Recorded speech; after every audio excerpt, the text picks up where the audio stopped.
Marie. I am so glad you're here. I'm Gina, and you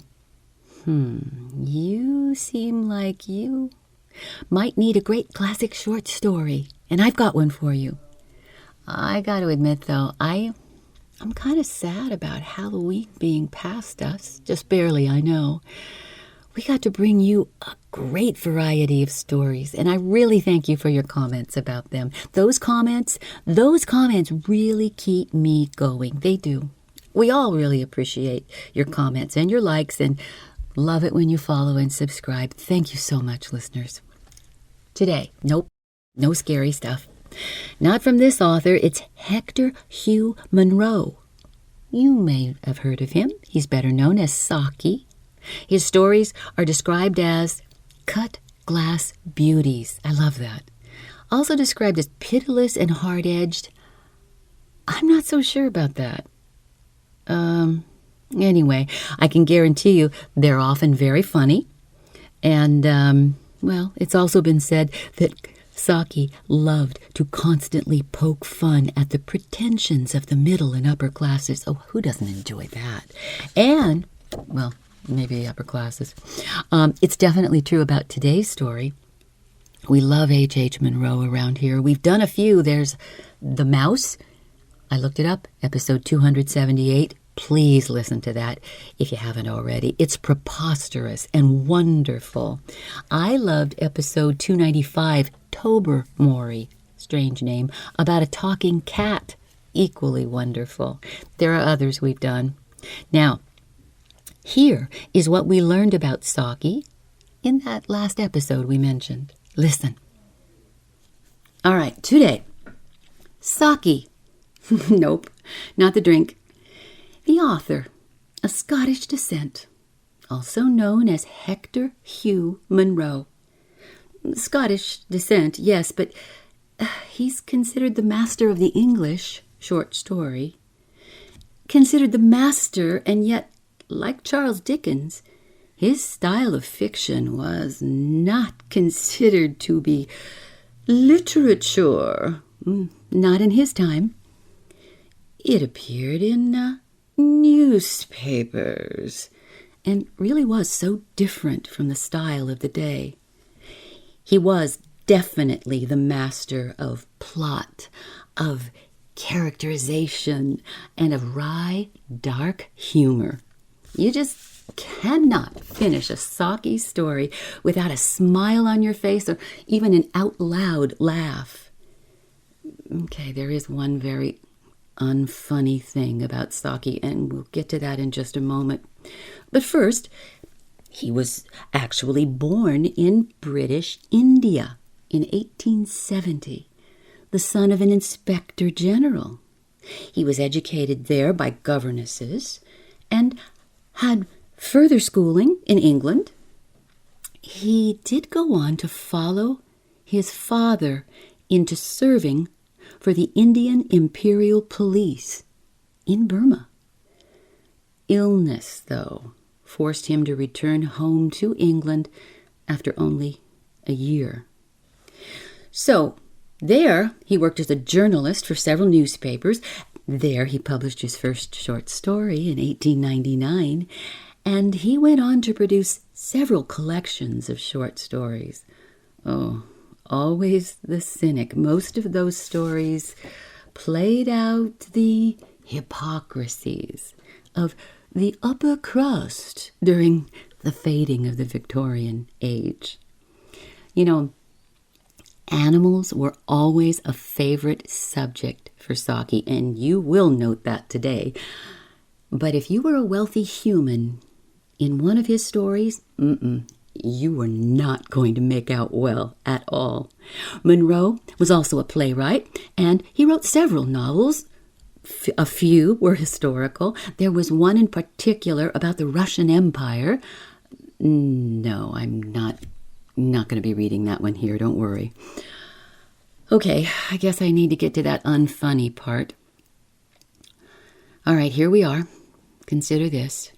It was the start of the First World War, and despite being about 44 years old, financially well off, and remember previously qualified as an officer, Munro enlisted as an ordinary soldier.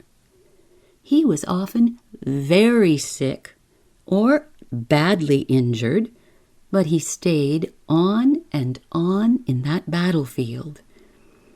It was November of 1916, and he sheltered in France in a crater when a German soldier, a German sniper, spotted the cigarette of a nearby soldier, and Hector Munro was the one who took the bullet and died. He was just 45 years old. And you know, there is no known grave for him. Fascinating man, wasn't he? One thing about today's story before we start, and it is very good. There is a good deal of poking fun, as we said, but it's not necessarily funny. See what you think. Published in 1912, tuck in everybody, for H. Munro's The Optimist.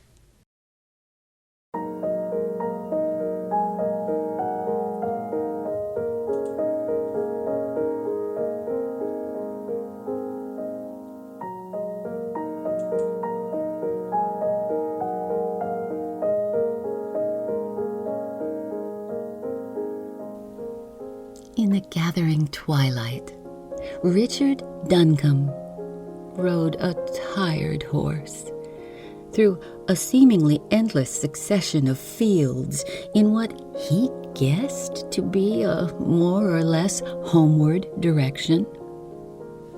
After the crowd and movement and liveliness of a good day with the hounds, there was something still and ghostly about this long, slow ride through a misty world of ploughland, grassland, and fallow, in which he and his horse seemed to be the only living things. Even when he struck into a road, it seemed a deserted highway, bordered by long stretches of hedge and coppice, with never a farm gate or signpost to break its reticence or relieve its sameness. It was with a sense of pleasure that he came suddenly into the glow of lighted windows and drew rein hopefully outside the garden gate of a substantial-sized dwelling. A tall, red-haired girl stood at the doorway of the house as though keeping watch along what could be seen of the dusky roadway. She returned Duncombe's greeting with a pleasant, "Good evening." "I see you have a stable there," he called out. Do you think you could let me put my horse up there for an hour's rest and give him a little flour and water? Oh, he's fairly done up, and I don't think there's an inn within 5 miles. "Mother will be delighted," said the girl, and in a few minutes she had helped Duncombe to stable and water his tired animal. "We are just sitting down to tea," she said shyly, "and Mother hopes you will kindly come in and take a cup." It was not the first time that Duncombe had partaken of a pleasant wayside hospitality during homeward rides, and he gladly accepted the invitation. The house was evidently one belonging to fairly comfortable yeoman owners of royal officers, and its mistress was a kindly-faced woman with quiet, friendly manners, who sat in her parlor at a table well laid out with the furnishing of a substantial middle-class tea. Seated also at the table when Duncombe entered was a red-haired boy of about 17, evidently the brother of the girl who had played the part of stable help. Duncombe lost no time in transforming himself from a stranger into an agreeable tea-table guest. He was hungry and paid due attention to the fact, but he found time to talk, to praise, to take interest in the pictures and the old china round the room, and to wait on his hostess when the kettle needed moving from the hob to the table. He was possessed of a lively, sympathetic nature that easily attuned itself to the company that he happened to be in, and he would have made himself equally at home at a chapel tea fight, tea party, or a Montmartre café chaton, which means a cafe with entertainment that could perhaps be found in a red light district. But on this occasion, he became suddenly conscious of the disconcerting fact that he was striking a note of liveliness which met with no response. Behind the natural politeness with which his conversational efforts were received, there hung an obvious air of constraint and depression. The mother and daughter made a show of eating and drinking, which was little more than a pretense, while the boy sat staring at the wall with an untasted cup of tea before him. Duncombe noted that there was no trace of mourning in their clothes, yet there grew on him the presence of fear in the atmosphere, a sense of something instinctively dreaded, as though a corpse were lying somewhere in the house awaiting burial.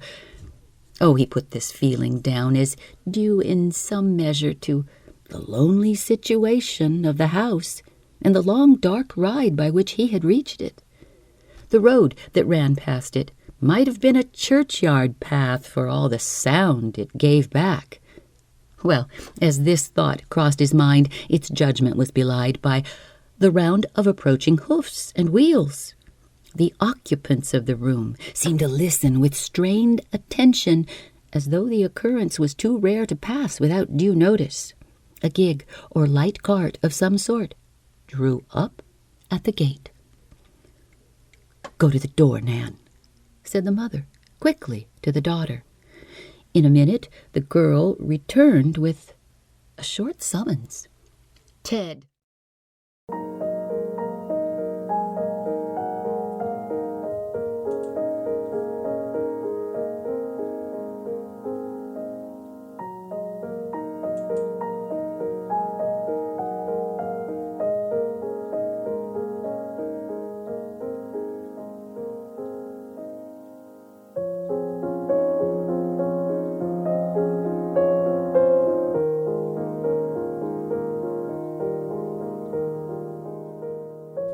Stay with me.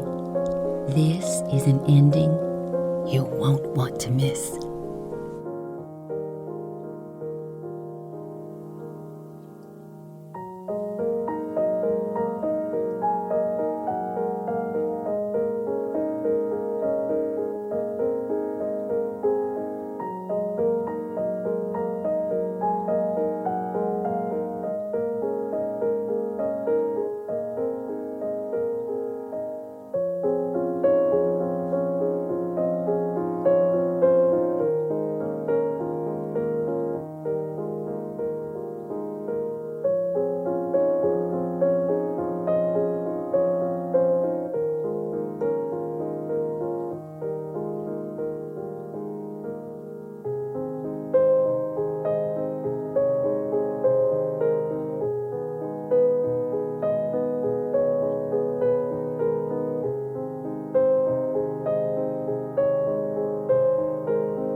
As this thought crossed his mind, its judgment was belied by the round of approaching hoofs and wheels.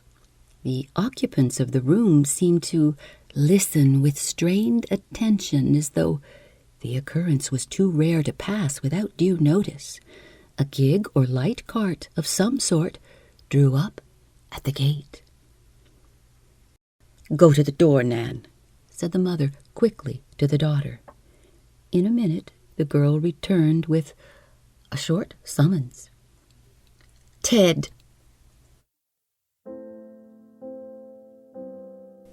The boy rose slowly, drank off his tea at a gulp, and followed the girl out of the room. Duncombe was left alone with the mother, who began to re-question him with nervous preoccupation as to the details of the day's run. Nan reappeared for a moment and fetched a boy's overcoat and cap from a chair where they had been lying. Evidently Master Ted was being hustled off to some evening work for which he had no great enthusiasm. When the girl next appeared, the receding sound of wheels betokened the cart's departure. There was a moment's silence, which seemed to Duncombe's fancy more tense in constraint than any of its forerunners. And then a sudden volubility descended on his hostess. The departure of the sulky boy to his work or evening class seemed to have loosened her tongue. She gave Duncombe an account of her family history and connections that was almost defiant in its simple pride. She was a woman apparently on the young side of 40, or not much beyond it, and her children were mere boy and girl. Yet her sympathies and interests seemed almost entirely with the past. Her father and her husband's father had belonged to the best yeoman class, and evidently had stood high in their neighbors' esteem. Oh, good friends they seemed to have been, though their political creeds placed them locally in the forefront of the opposed party forces. She related with especial pride an incident which had happened when election passions ran high and an unpopular candidate had been threatened with violence by a hostile mob. There was no police anywhere near, and it seemed as if he must be roughly handled, when out he came into the crowd, with my father on one side of him and my father-in-law on the other, and everyone made way and let them pass. There wasn't anyone would do anything against my father and father-in-law. They were so looked up to and respected, but those times are gone. Oh, I'm as comfortable here today as I've ever been, but it isn't the times that used to be, when one could hold up one's head and feel that one was somebody. And they'll never come back. Duncombe hastened with ready confidence to give cheerful denial to the good lady's repining. Oh, now, I'll wager you are just as much looked up to by your neighbors as you and yours have been, he said. Oh, there may not be so many ways of showing it, but I'm sure the feeling is there all the same, and it's feeling that counts, you know. And then you've got your young people growing up to take their place in the world. They are going to keep up the family reputation. Oh, the good old times will never come back for anyone, but one mustn't turn one's back on the good time coming. With a flow of cheering counsel on his lips, Duncombe prepared to take his departure. He would ride on to the market town a few miles away, leave his horse stabled for the night at some hostelry, and get home by train in time for dinner. He would not dream of offending his hosts by offering anything in way of payment for their hospitality, but a graceful act of recognition suggested and commended itself to him. "A friend of mine has just brought out a book, Old Days in Our Country," he said. "If you will allow me, I should like to send you a copy as a souvenir of our talk. Only, remember, you must still put your faith in the new days and the young folk. They are going to be worthy of the times that went before." He rode off into the dusk, carrying with him the image of a woman's wistful face, a little hard and strained in its hunger for bygone things. As he rode, he pieced together her history in his mind. The death first of the father, and then the father-in-law, and then of husband, and the gradual waning of the family's importance in local affairs, the coming to the fore of newer names, the slipping away of old habits of consultation and consideration, the growing up of a proud feeling of neglected merit which, in time, would stand like a barrier against social intercourse. The young people had not yet arrived at an age of disposition to assert themselves, and the mother lived in the dead past. Well, that was the thing that had given him the feeling of something dead lying in the house. The unburied past that still lay above ground. Duncombe stabled his horse in the town and caught a train just on the point of starting. In one corner of the carriage, two market women were talking volubly about the heaven knows what that market women do talk about. A stolid policeman gazed vacantly out of the window, and a mechanic read with absorbed attention a crumpled newspaper that had come out of his pocket. And on the seat, exactly opposite Duncombe, sat, or rather sprawled, the red-haired boy whom he had last seen walking sulkily out of his mother's parlor.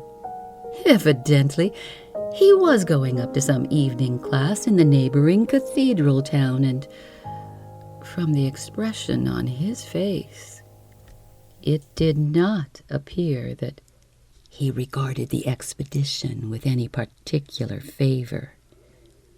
The evening was not a cold one, but he had turned up the collar of his coat about his ears and had drawn his cap forward over his eyes. He returned Duncombe's greeting with the embarrassed shyness of his age, and obviously did not desire to be much more conversational than he had been at the tea-table. But Duncombe, whose mind was still dwelling on the little wayside tragedy of fallen greatness that had been disclosed to him, was not going to let such an opportunity for improving the occasion slip through his hands.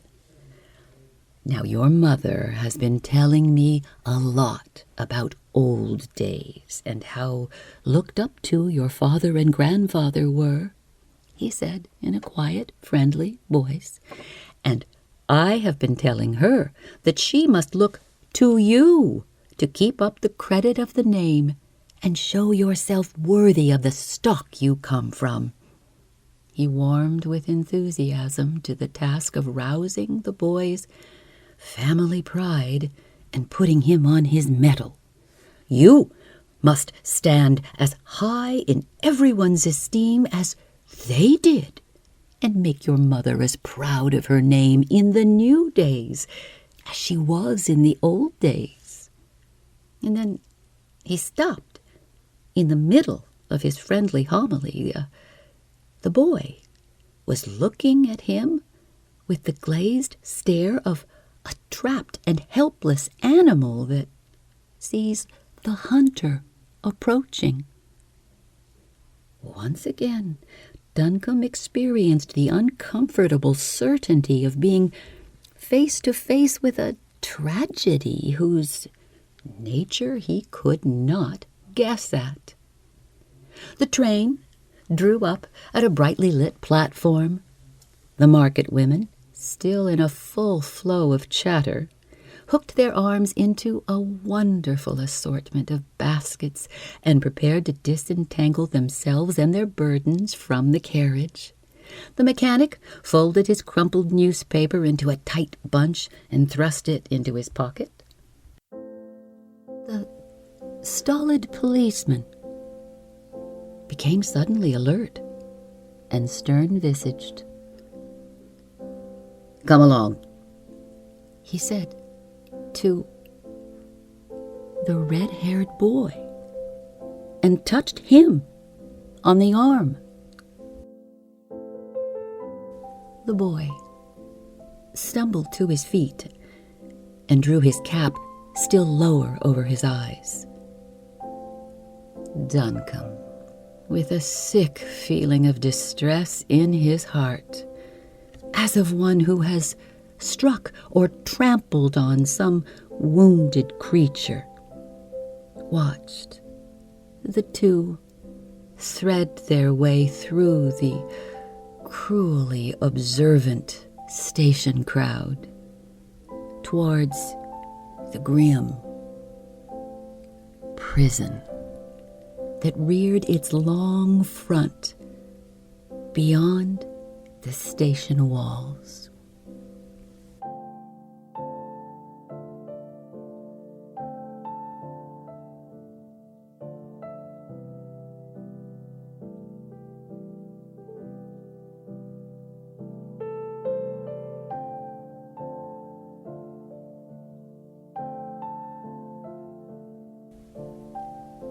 Introduction information for this episode is from Saki, My Hero by Naomi Alderman for a 2021 article in The Guardian, and other sources in our show notes.